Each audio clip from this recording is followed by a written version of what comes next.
We all love animals, but when they're sick or they have something going on, well, that's what veterinarians are for. But what if you have one of these? She doesn't like me. That's okay.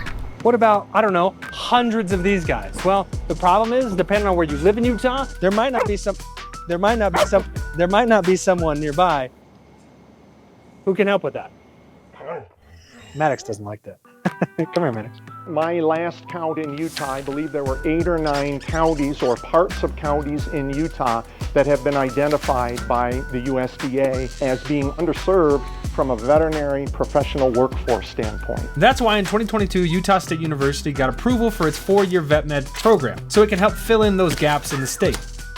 At this point, you're probably thinking, wait a minute, didn't we already have a vet program? And the answer is yeah, kind of. We had the WeMove program, which was a 2+2 program, meaning that students spent the first 2 years here in Logan and the rest of their 2 years up in Washington State. And we still have some WeMove students who are finishing up the last few years of that partnership program. But as of last fall, we welcomed our first class of vet students that will be here for all 4 of their vet school years. So that means all 4 years of anatomy and physiology work will happen here, all with hands-on, and there's no way around it, sometimes in work. And during the clinical years, the program will have what's called a distributive model, where those students will go and they will learn from veterinarians within our communities. What a great way for the practice to develop a relationship with our 4th-year veterinary students to potentially lead to job opportunities. Or they could be like Lexi, who was a student in the first year of the WeMove program back in 2012, and now is a professor in the first years of USU's own 4-year program. yeah, I don't think that there are a lot of students who are telling their teachers that they want to grow up to be them one day. Most people just want to come and then become vets. Which, hey, if that is the case, and that is you, good news for you, because this summer, USU is opening its cornerstone building for the program.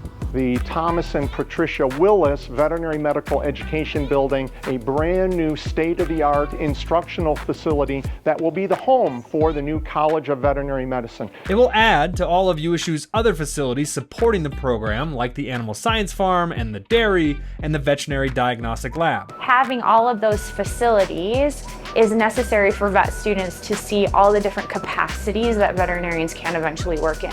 Stop it. All of this, you guys are just killing each other. And so all of that is to say that the next time she goes in for her vet appointment, or I guess his vet appointment, it might be a USU trained veterinarian that's there to help. Huh. So good.